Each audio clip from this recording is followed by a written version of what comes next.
Wake up. Freedom's on the rise.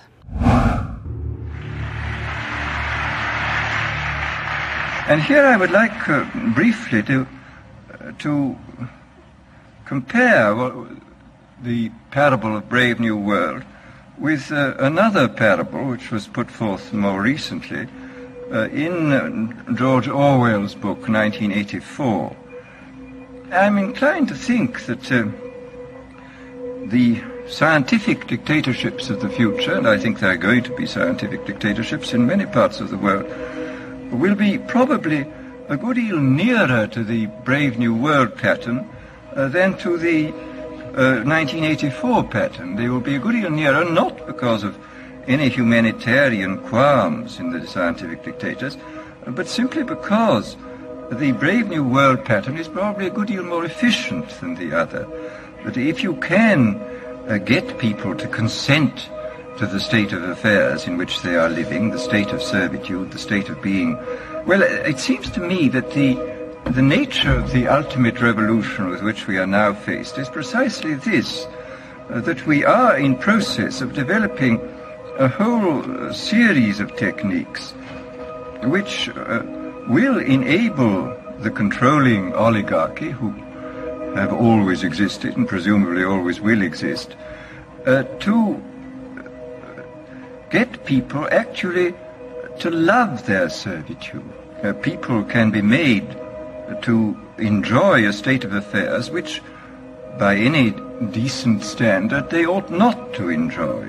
And these methods, I think, are a real refinement on the older methods of terror, because they combine methods of terror with methods of acceptance. But then there are various other methods which one can think of. There is, for example, the pharmacological method. This was one of the things I talked about in Brave New World.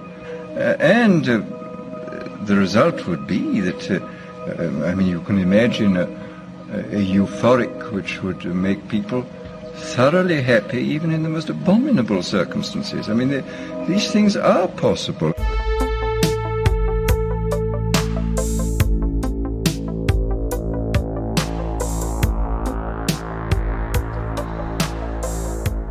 Welcome to Freedom's Rising. Today is May 26th, 2022. It's definitely not March. I believe I said March in the last episode. It is May. These episodes are recorded in the morning and then put out in that same day, as long as I don't run into snags.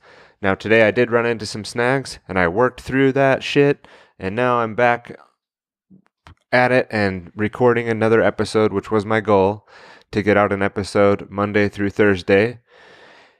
Tentatively. Don't hold me to it. I'm not big on, strict scheduling with things like this, but at the same time, and the reason for that is if I do run into a snag or some other thing, I don't want to have this like, I've got to be there mentality, but at the same time, I would like to be more productive in getting these episodes out for everyone.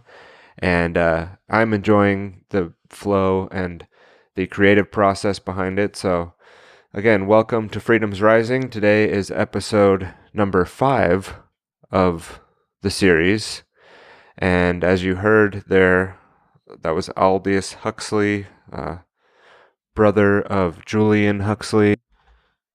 Julian being a eugenicist and Aldous being a member of the Fabian Society, along with folks like Bertrand Russell, and really is what started off democratic socialism. And you could say that novelist was really writing the future and predicting the future in the Brave New World versus, a fiction. And that eerie clip there came from his speech at UC Berkeley, but I pulled that from the Endgame documentary, and that's why you hear like the ominous music in the background, or not music even, it's like, that thing was added in there for the editing of the film, and I used that back in the Creature of Control episode 1 in the opening montage back in 2015 when I first started really producing podcasts, and I listened to it recently and I was like, oh man, this is bad. I liked the mixing of the audio that I did, but the my part in it, you know, you go back and listen to some of the earlier work and realize how far you've come. And then I'm happy to have this opportunity to continue on and try to put out the content, put out the good work, and not just try, but this is doing it and making it happen, putting it out there, and getting better at as we go. So again, I'll put the show notes in the show notes, the Endgame link to the Endgame films. I think that's a good film for people to get more familiar with eugenics and more familiar with, you know, how this stuff has been rolled out. And of course, it is an Alex Jones documentary, and you know, a lot of people out there might not be able to handle that individual or be able to, you know, consume the material just because of that, but that's okay. You know, you don't have to. Yeah, I think that you'd be better to research all the points and facts and things that are brought up in the film itself, you know, and go down and not have to rely on what the film is saying, and, you know, look up these things and, you know, go down into that information without needing to have just Endgame. I mean, look up Julian Huxley and eugenics, and you could start there.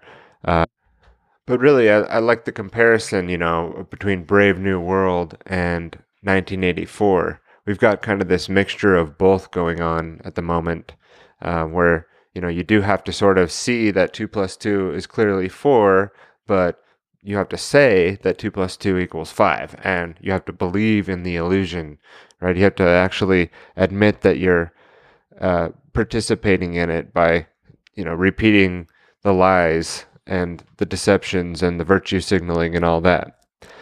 But so for us that are more aware, it's not enough to be just knowing, and it's not enough to just know, oh yeah, I've seen Endgame, I've seen all the documentaries, I know all the stuff, right? But it's got to be, what are you actually manifesting in the world because of what you know?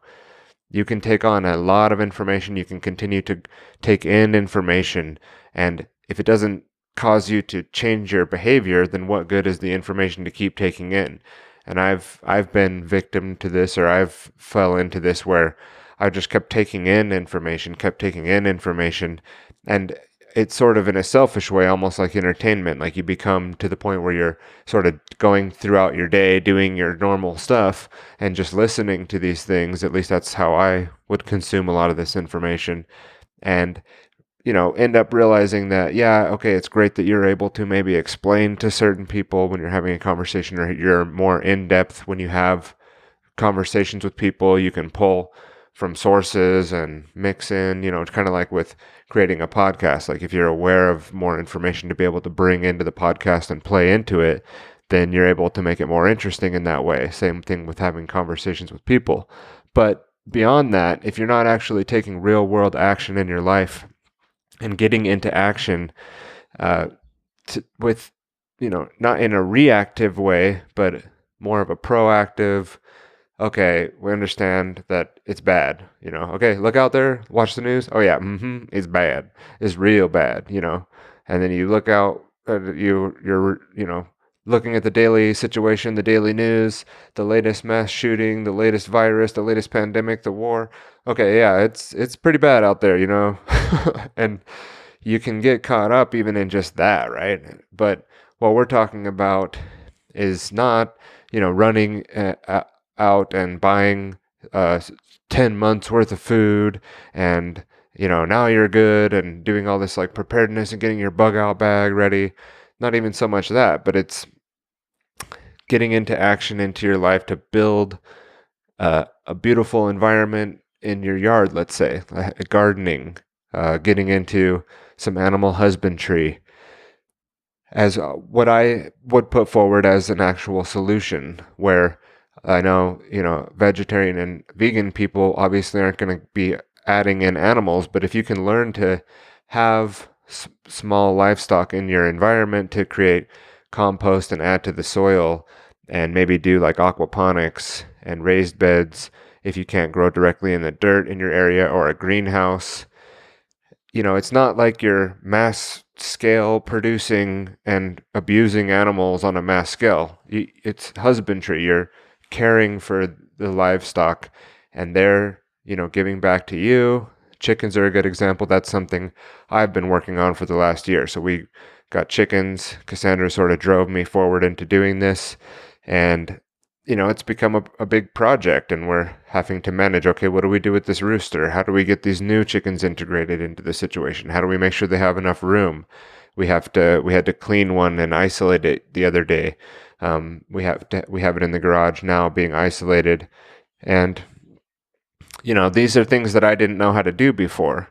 That's kind of the point I'm bringing up, is now I do know how to do that. It's another skill that I have now. I can produce eggs, and even if it's not cost effective because maybe the feed, or I don't have the grains growing to create sort of a holistic life cycle where I'm using the gardening leftovers and abundance from the garden to help feed the chickens and supplement their food. The main point of it is we have like meals on hooves, or we have these birds now out there. If things do go south and go sideways, then we're able to, propagate more and have more eggs and more chickens. And we're just getting started with that. But I don't think I'm going to go like all crazy and do, goats and cows. And I think for now, I just want to perfect the chicken thing. And then what I plan to do next is once we get onto our more permanent property, have the aquaponics added into it. But see, the chickens are a lot easier to move. And we planted some trees in some big barrels that we have, or these big plastic barrels. Cassandra did. I mentioned it, and then she did it. But I would like to get my hands in that soil too and start, doing these things. And so when I say, but at the same time, this is, me simplifying what getting into action is. Okay, so you're getting into action. It's also, taking responsibility in your own life. I see freedom coming through more of a, complete responsibility, complete accountability and ownership for the situation and conditions of your life, and then owning that no matter how good or bad, and then, taking care of those things that need to be taken care of, obviously, like the basics, but then on a wider scale, like accountability for the situations of the world, for the conditions of the world, and how do you as an individual have the power to change that? And we all do. We all have the power to make a massive amount of change. That's how powerful we are, is that one person can make a massive amount of change in the world, but a number of people working together towards a goal towards more liberty in their life, more freedom, more truth, more prosperity, speaking the truth, combating the lies. These things are very powerful, and if we get into action in these ways as well, that's part of the understanding. Part of really becoming wise is the way that you live your life, and through your vocation, becoming, living, speaking, breathing the thing that you understand, right? So you're not just saying it to other people. You're not being a we need. You're not the we need and we need to do this and we need to do that, right? You're actually just speaking, living, and being the truth 24/7. So it takes a lot of action to bring about the change in your life. And so once you understand the direction that you want to go in, I think it's then time to take massive action towards that goal. And in taking massive amount of action, you'll start to see progress towards that. But sometimes it can be a longer term thing. So for myself, I'll just be transparent. I have some debts that I'd like to get out of. I'm working towards that goal aggressively, taking somewhat of a, Dave Ramsey-ish approach on the debt snowball. And it is a psychological thing. And I don't necessarily believe that if you've accumulated a certain amount of debt in life that it's just down with the system, man, and you don't need to pay off those things. Like, no, I made decisions that, and if I do that and just run away from it, those decisions are going to come back to haunt me later. So there's a huge, pile that I need to take care of here, and I'm just going to attack that until it's done. And that's the responsible thing to do, right? And that's a very difficult thing to do, but a lot of people do it. A lot of people get themselves into debt, and this can be a chain. This can be a big problem for, the exit and build strategy, exiting these systems mentally. Well, I got these debts to pay off, man, and I got this mortgage, and I got the 401k, and I got the IRA, and I got to have the health insurance, and I got to bring in this certain amount of income.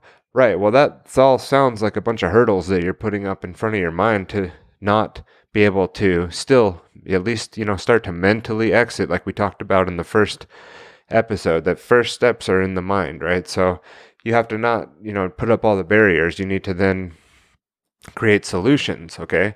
So, in that example, you work towards getting out of the debt. And then once you're out of it, you can not do that again, right? Not make those mistakes again, not be tied down by those problems again, and now have a lot more freedom.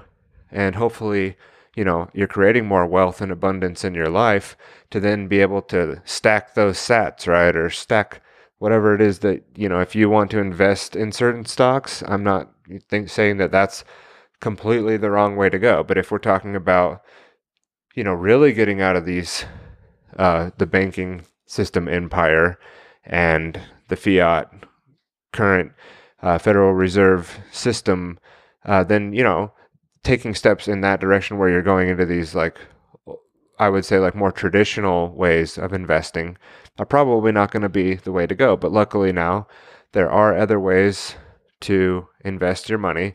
And this is going to be totally different for people that have a lot of cash, and have it tied up in these assets. And obviously these people think a lot differently than people that are like, trying to get out of debt, don't have massive amounts of money wrapped up in investments long term and things like that. And I know what I'm talking about sounds scary and like, oh, what is this? He's saying like not to use the 401k, not to use the IRA, not to use these traditional methods of investing to build wealth and build capital. Well, we do need to rethink about what we're willing to fund. And if we're putting our money in things like the Fidelity and, these are getting into the Vanguard Group and BlackRock, these funds fund things that you may not, like we talked about in the holistic self-assessment in the last episode or a couple episodes ago. Is that really where you want your energy to go? Is that where you want your profits to come from? Is investing in like the pharmaceutical companies that are creating these bogus mRNA bioweapon vaccines, or BlackRock and Blackstone, or these military contractors building weapons of war? Is that what you want your wealth to be built off of? And if you're able to give back because you've made a lot of money on your investments over time and now you're able to give back to charity, I think those are good on you type stuff to do. That's really good that we can give back in life. It's a very important thing to do. But yeah, so I'm not saying, the other extreme of go put it all in Bitcoin, like put all your investments in Bitcoin and cryptocurrencies. That's the way to go. I'm just saying that we should probably question where we are putting our longer term investments and what that energy is going towards producing in the world, right? So I'm not sure exactly how we got into this. I'm obviously not a CPA or financial advisor, but just things to think about, and I think it's time right now to tighten it up. I think with the gas prices, with the food prices, everything is going up, and people's wages probably aren't going up, or their income earnings probably isn't keeping up with that exactly at the same trend line. And I think we'll see a break here in maybe like the housing market, other things, but gas prices may not be coming back down immediately. There's certain things that have changed here to where we all really need to be careful out there. Take care of the things that you need to take care of. Make sure that you're able to produce and provide for your family, and get ready for some turbulent times ahead. I don't think that we're headed for a peaceful, easy going summer, depending on I guess, your abilities and where you're at in the world and what your perspective is on that, what you're paying attention to. But I think it's pretty hard to ignore the way the economy seems to be headed.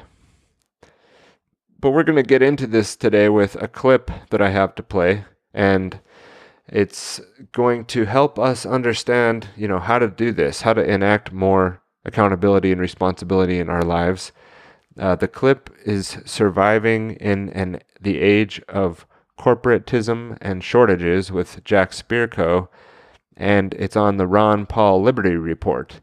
So Ron Paul had on Jack Spirko, two monumentous figures in, being able to, bring about the message to a wider audience. I think Jack is more of an anarchist, Ron Paul more of a libertarian that ran for political office, obviously, and even ran in presidential campaigns under the Republican Party, and I know there's a lot of Ron Paulers out there. I never really was into politics even at that level, and I've never voted in my life. I never saw that Ron Paul would be a solution. I definitely think like his campaign to expose the Federal Reserve System was effective, and I think that because of him and people like J. Edward Griffin and Eustace Mullins, that people understand the Federal Reserve System and how it works a lot better. There's still some issues there. The current Congress is still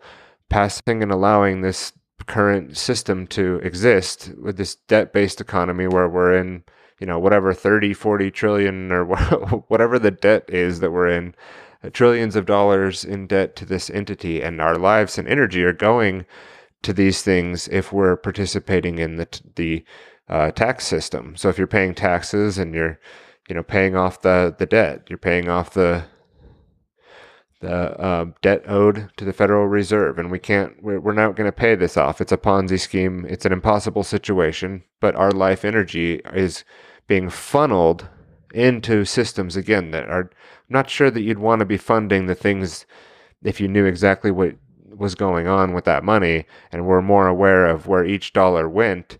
You'd probably be shocked, and you wouldn't continue to want to put your money into that system. So, to the average brainwashed, asleep person out there, they're like, wow, and they have like 1,000 arguments against what I just said about why taxation needs to go towards these things. But, taxation is theft. It's just, there's no way around it. But the other side to that blade is people can voluntarily want to be in servitude. Like Aldous Huxley, it's amazing how we could get these people to be in voluntary servitude, and they'll love it. They'll own nothing and be. They will own nothing and be happy. Oh yes, very good, Klaus. Yes, Aldous, you were right in your book. They will own nothing and they will love it. They will be voluntary slaves.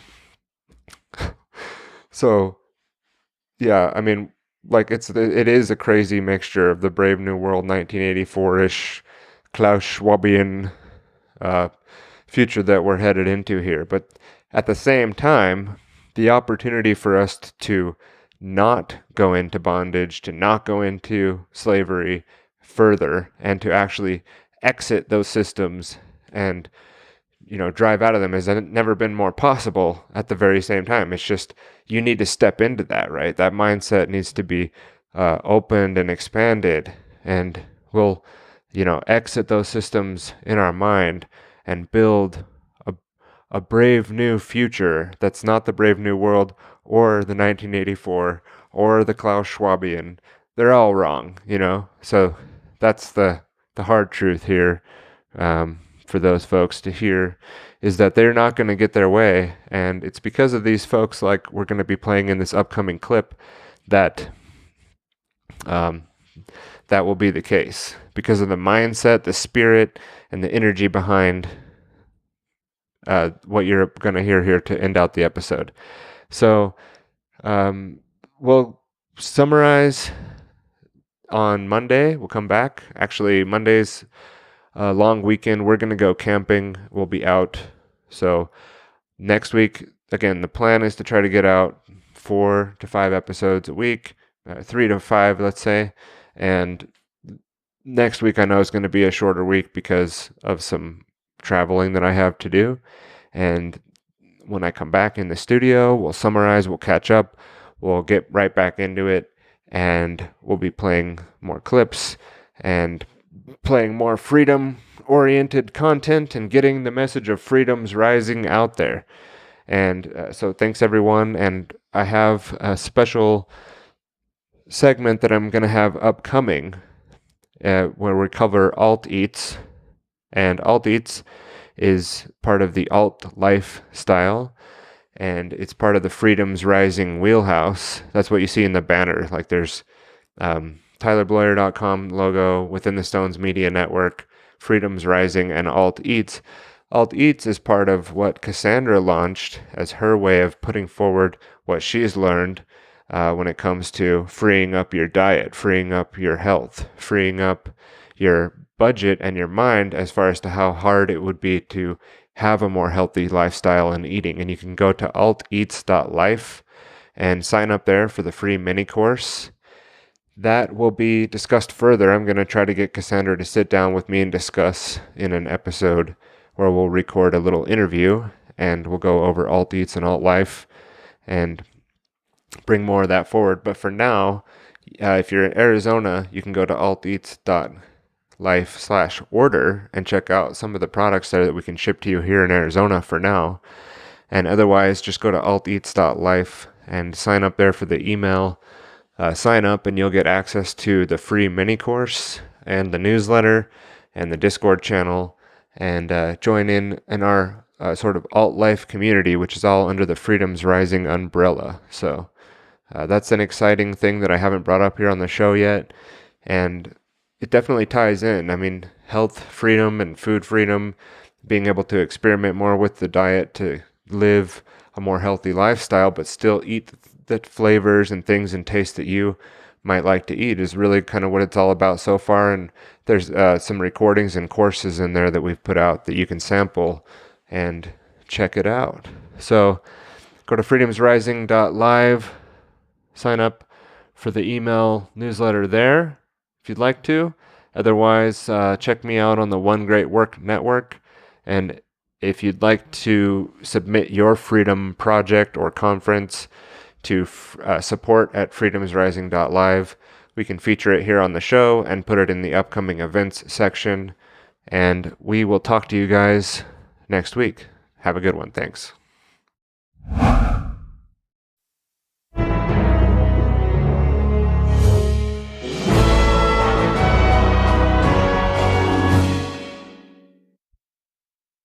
Hello, everybody, and thank you for tuning in to the Liberty Report.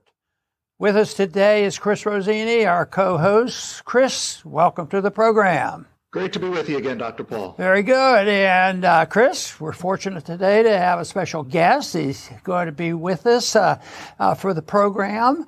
And many of our people in our audience know his name, and I will repeat it. And that is Jack Spirko, and he has the Survival Podcast. He's been doing it for 14 years, and he's still surviving, so he must have a good report.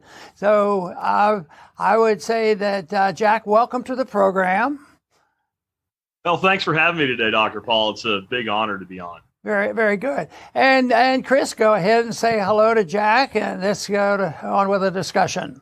Yeah, Jack, it's great having you on the show. And, one of the big reasons we invited you on is we live in unusual times, especially for Americans. We're not quite used to what we're going through. And, on this show, we often talk about the marriage of big government and big corporations, how they work hand in hand with one another. It was very obvious during the COVID tyranny that we experienced.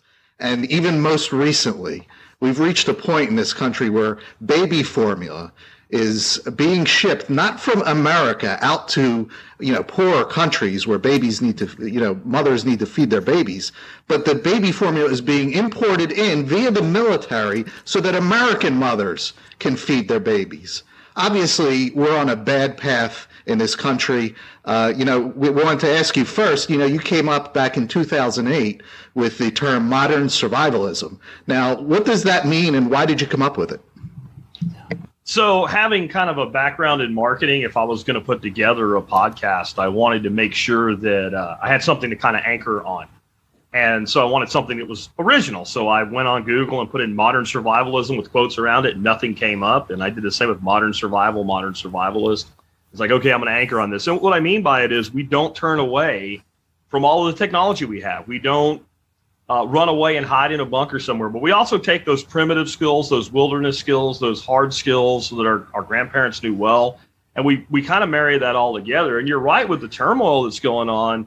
I think we need this now more than ever. The tagline of my show is like the clunkiest, worst tagline ever, but it says what it is. And it's, helping you live a better life if times get tough or even if they don't. And I've done this for a long time and I've built a good following, but there was also always the contention of, it's craziness or whatever. Most of those people weren't listeners anyway, but it was amazing the way things changed just a few years ago and how many, wow, you were right, emails that I got. It is difficult times, and I don't think they're going to get necessarily easier. I think we're in a position where what's difficult is going to move around. You mentioned formula right now. That's a problem.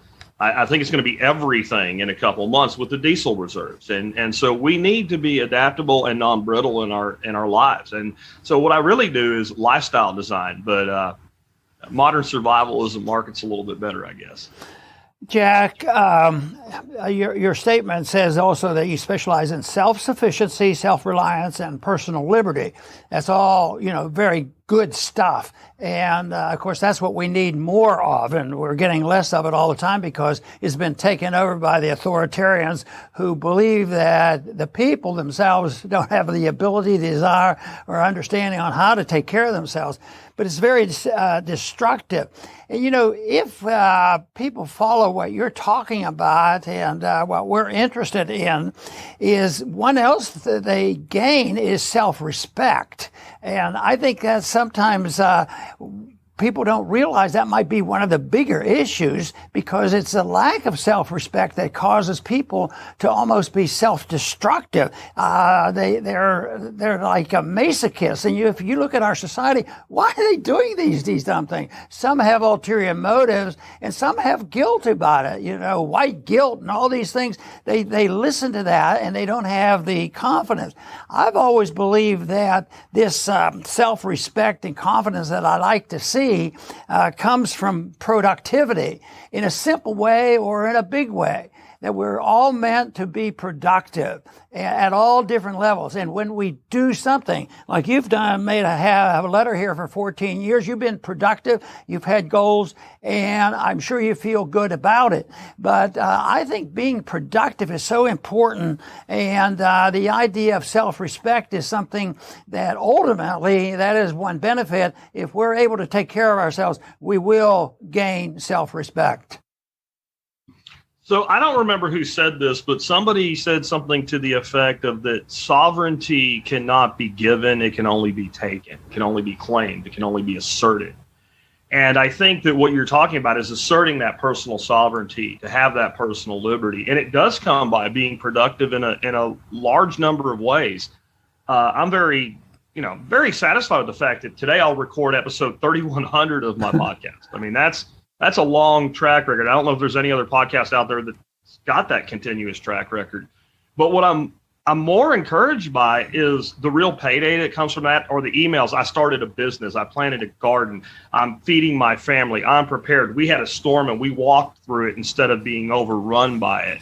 I've even had emails from people that say things like, you had the tremendous personal loss of like a house burning down, but they had a plan for that. So they were able to rebuild their life much quicker.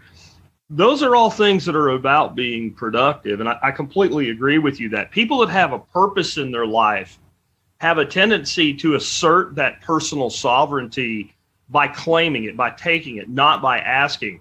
One of the most powerful things that the people of this country have lost is the ability to say no. When all this COVID nonsense started, I just didn't participate. The first week that it really hit, I had a doctor on that's part of my expert panel, and we talked about the things that you could do if you were worried about it. And the next day I had an investment advisor on to talk about how you could capitalize on it. The next day I had an entrepreneurial expert on to talk about the opportunities that were going to come from it. In other words, we were going to build right in the middle of the bloodshed. Now we're in the middle of economic bloodshed and supply chain bloodshed. And I'm telling people the same thing, build now. As a student of history, I look back at some of the most iconic brands, some of the greatest success stories in our country came from the Great Depression era, where people were like, I don't care that things are bad, I'm going to build anyway. So when you talk about survivalism, people generally think you're talking doom and gloom. I think that being non-brittle is one of the most exciting and productive things a human can build into their lives, and that's what we teach. Very good. Chris? That's excellent, Jack. And, if people visit your site, thesurvivalpodcast.com, they'll see that there's just a plethora of information on localism, on prepping, on survival skills. But, these things, these terms, they usually get snubbed as, tinfoil hat types of people are interested in these things. But, over these last several years, we have seen just how connected big corporations are with the state. Especially the scariest collaboration, in my view, was this attempted implementation of vaccine passports. I mean, they were really hitting home with that. Fortunately, that was walked back for the time being. But I think a lot of people, I hope, have come to realize, wow, we're really dependent on these big mega multinational corporations, and they're now using the leverage of the state and vice versa to, try to control us. So localism, prepping, and survivalism are they're very important, I think, in this time. Have you seen a change in attitudes? I've seen a massive change in attitudes, and I just recently said that what many of you people need to do is go out and find that person in your family or your friend circle that you've been calling a conspiracy theorist up till now, and hug their neck, thank them for telling you, and ask them what comes next, because we have entered that world. But yeah, I've seen a massive paradigm shift in the type of people participating in this overall movement, from, big L Libertarian Party members to small L libertarian people in their lifestyle, the full-on anarchism. I classify myself as an anarchist in all those communities. And then in the active communities, I run a workshop at my home every year. We cap it at about 65 attendees because of just spatial limitations. But the demographic of that has shifted over the years to you started out, it was more bushcraft type people and stuff like that, people who were big into permaculture, and that's still there. But now we have professional engineers, we have lawyers, we have doctors showing up to hang out for a week in my garage. I was just part of an event called Exit and Build, put on by John Bush. Amazing event. There were over 500 people in live attendance and 20,000 people on the live stream. And again, we're talking people that were from small farmers and, multi-generational small farmers in Texas. This was down in Bastrop, to people that were high-level professionals and everything in between. And the entire focus was getting out of the cities, establishing land, and building local communities, whether that was kind of a looser community of just people that kind of work in a freedom cell model, or whether that was a planned intentional community, didn't really matter. And I have seen that grow exponentially. I think that homesteading is the new counterculture, and I think that freedom is the thing that unites that counterculture. That we have started to realize our grandparents weren't stupid. Our grandparents were really smart people, and when they scoffed as our parents went out and squandered long-term wealth for short-term gain, and we were like, who's right here? I think, Gen X has kind of figured out that grandpa and great grandpa were right. And we're following that course. And I've seen an incredible inflow. And again, it's not the numbers. The numbers are, that happens. There's cycles in any kind of demographic or cohort. It's the diversity of the inflow.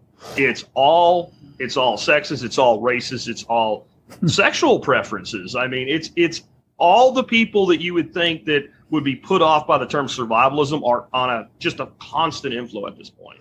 Everybody gets influenced by the prevailing propaganda, and that's been the biggest enemy.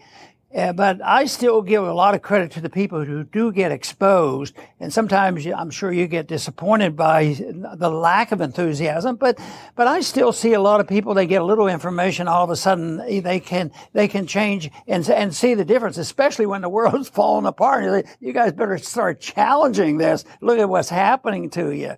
The authoritarians depend on, submissiveness and also compliance. And we certainly saw that for COVID. And that became like a contagious disease. That was more infectious than any virus ever could be. And that is the authoritarian existed. There's a saying that I've used quite frequently, that truth is treason in an empire of lies. So when people are telling the truth gets buried because it's a real enemy to this system that we're trying to stop. So we live in an age, and you're involved in it already, Jack, in trying to seek the truth and get it out there and give people an option. And but the self-reliance is the enemy of truth, because if you become self-reliant, you don't have to listen to all this stuff. That you have to be obedient to the government. The government will take care of you from cradle to grave.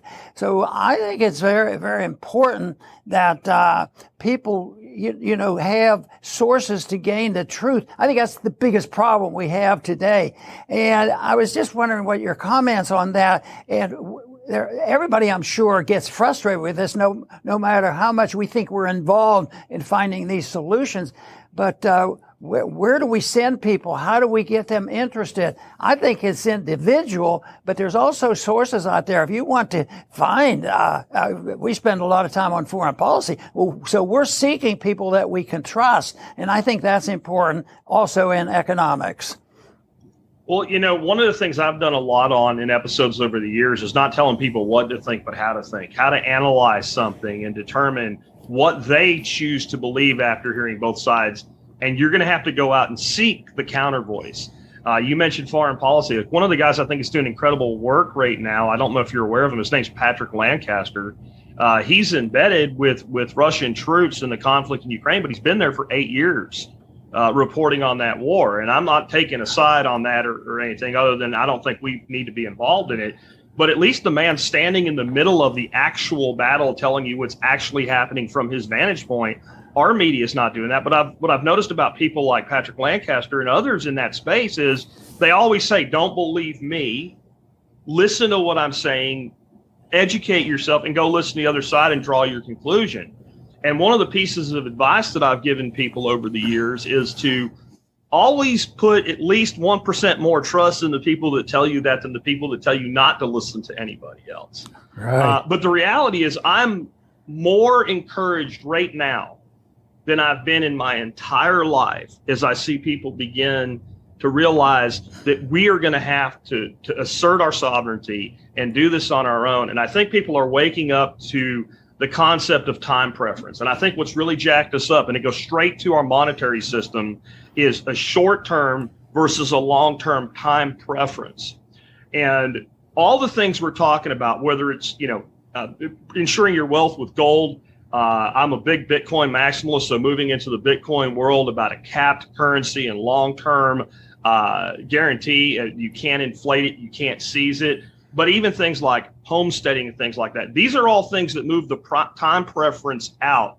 The man who plants, salad is doing a good thing, but he's also thinking about what's going to happen in the next 30 days. The man that plants a tree is thinking about his great-grandchildren. And if we are going to do this, the primary thing that we need to do is change our time preference. And that's with economics. That's with how we manage our households. That's how we manage our business. I discovered this a long time ago before I was even podcasting. So it's probably 20 years. I was in Manhattan, and I'm going through all these amazing places. I worked there at the time. And I looked at some of the churches and the architecture, and I looked at the sculptures on the outside of them, and I stood there with awe. And I realized in that moment that we would never build that today. And the time that they built that, gold was money. And when you had a hard currency, you were thinking 5, 6, 7 generations into the future. When you're sitting here with this fiat currency that we have, you're thinking about right now, today, what can I get now? A long time preference today is 90 days. You can't build a multi-generational society thinking a quarter ahead. You have to be thinking about the grandchildren and great-grandchildren you'll never even know. And it makes me think of a Greek proverb that a society grows great when old men plant trees whose shade they know they shall never sit in. Right. Chris? And that's what we need to be doing.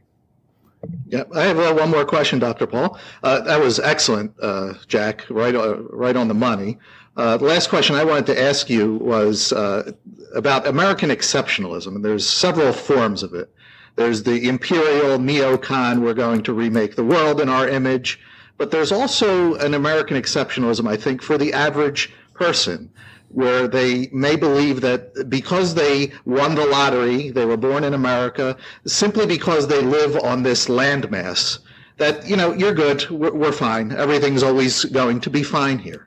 But I believe that the America that produced all of the, earth-shattering wealth was a result of the ideas of liberty. And if you take those ideas of liberty away, and today we have ironically, the biggest government to ever exist on the face of the earth. If you take the ideas of liberty away, we are just people just like everyone else in the world, and we can suffer the consequences that everyone else, we live under the same economic laws as everyone else. So what are your thoughts on that?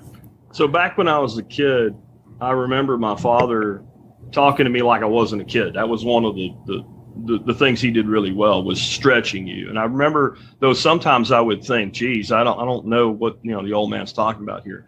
And he would say that the government that starts out the smallest will actually become the largest, because the limited power they have will result in tremendous prosperity for the people. But then over the years, they'll use one power to make another power, and they'll use those two powers to make two more powers, and they'll keep increasing their power, and they'll have lots of money to fund the things that they want to do. And I think that's the exact mess that we're in. In spite of that, there is still an exceptional component to that, which is the nation of America, the United States, right?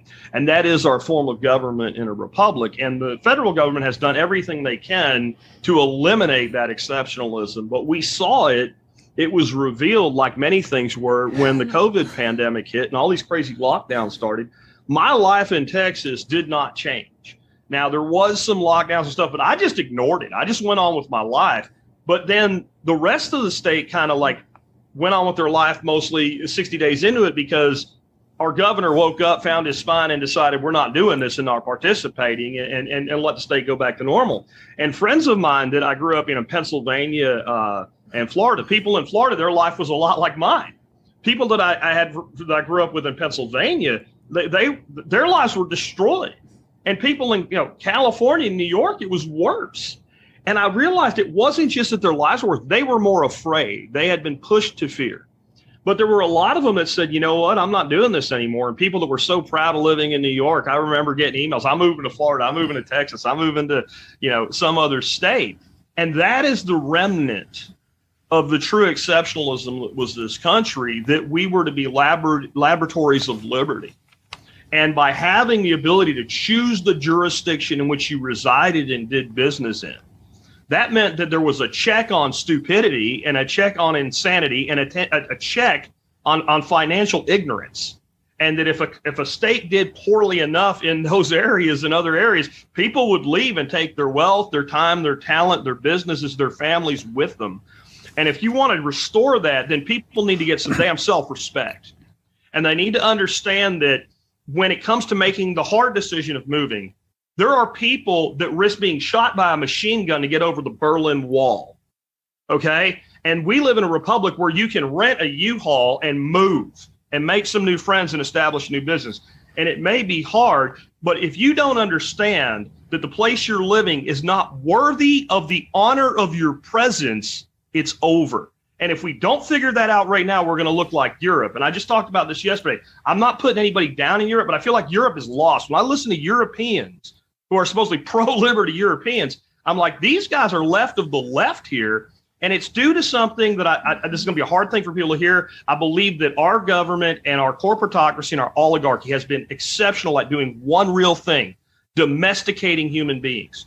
We have been domesticated like an animal. And the way you domesticate an animal is you take it from its mother and father at birth, and you raise it as its parents, and you feed it, and you care for it, you put it by, and you take a wild pig and put it in a pig pen, and by the time it's one generation old and you fed it from a bottle as a baby, it will let you take its children. And that's where we're headed. So I know Dr. Paul's big on this too. My final message for all: take your children away from the state's school system. I am right now, my wife and I, we homeschool our grandchildren. I wish I would have known this when my son was in school. This is the number one thing you can do to restore American exceptionalism, is make Americans exceptional again, and then America might be as well. Very, very good, Jack. I want to follow up on a statement that you made about the significance of people paying attention at one time, and still to some degree, about the beautiful, wonderful architecture of Christian churches throughout Europe, representing an age that doesn't exist right now. But Murray Rothbard was a good friend, and he claimed he was an avowed atheist, but he never convinced me that he really was. But anyway, one of his hobbies was when he would travel and go to Europe, and he was an expert on a lot of things. But one thing was, he was an expert on Christian architecture of the churches. So that sort of was a thought that came to my mind when you were emphasizing the significance that why these churches might have been built at that particular time. But, still back to the subject of seeking truth, which I think is a lifetime pursuit for most of us, and I think it should be. But figuring out, I spoke out a lot during the presidential campaign when I would get significant crowds of young people, and I was very much encouraged by young people coming out. But I remember one time there was a bit of a discussion in the debate about the Constitution. I was able to give my 60 seconds, and a few others, paid lip service, to the same idea. Yes, we have to be followers of the Constitution, this sort of thing. But afterwards, there was a group of young people came up to me, and they wanted to ask me a question. And they wanted to ask me, about the significance of the Constitution. And I asked them, I said, why do you come to me? There were A, B, and C. They said the same thing. And I said, you could ask them these questions. He says, but we didn't believe them. And I thought, well, there's a certain thing about truth. It is not that hard to figure out. And for that reason, I think I always want to encourage people to seek the truth. And I think it would be a much better world if we could do that, because we could seek out the good and the evil, the bad and good, and all the alternatives, dependency on governments versus self-reliance, all of these things. Go ahead, Jack. We're going to finish up with your answer, but go ahead and make some comments now, and make sure you give us a way for our viewers to follow you and get your letter. Yeah, I think what you're really talking about there is optimism. And this is one of the things I've always found in the Constitution. And this is strange, I think, for some people here in anarchists say. It's one of the most optimistic documents that I've ever seen in my life. And it probably is the most optimistic, because it was formed at a time when this nation was far from perfect. And a lot of people like to kick that now. However, it took what was capable of being done at the time, and it made it work. And to me, it initiated a process that we were going to fix a lot of those problems into the future. And what our founders did was they handed future generations a mechanism by which to fix the things they were unable to fix themselves. Versus what our politicians do now is kick the problem down the road with no mechanism for repair. That's why you see things like these amazing architectures, because the people that built them were optimistic about the future. If you look at, I remember Michael Saylor was talking about this. If you go to like where Notre Dame Cathedral is, there's literally people out there with little carts that are little vendors that the vending space, the permit or whatever they do there in France has been handed down in the family so long that somebody's great grandfather was there when they were building the dadgone thing. Now, we don't build things like that anymore, but it's because we've lost that optimism about the future. When you start building for tomorrow, you restore optimism. In Bitcoin, we say fix the money, fix the world, and that seems overly optimistic, but I don't think it is. In permaculture, we say all the world's problems can be solved in a garden.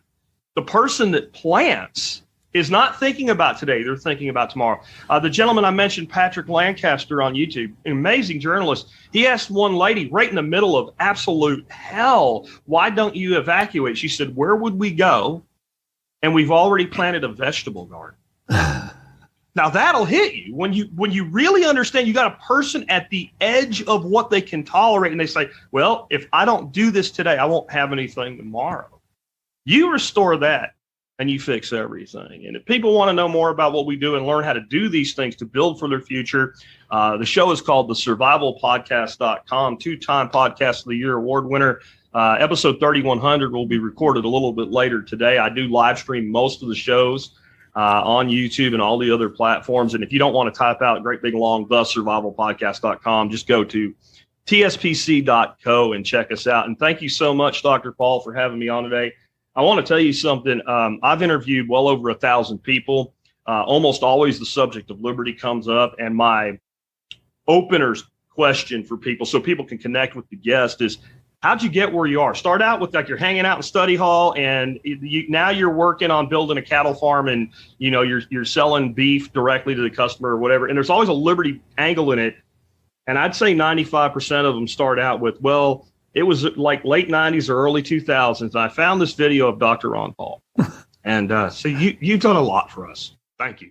Well, Jack, thank you very much, because you're on your way to reaching a lot of people. You have joined the remnant, and the remnant is growing. And that, to me, is something that has existed and is understandable. There's somebody always there to keep the principles of liberty alive. But I'm very glad that you came on the program today, and I'm sure our audience have appreciated it very much. And I want to thank our audience for tuning in today to the Liberty Report. Please come back soon.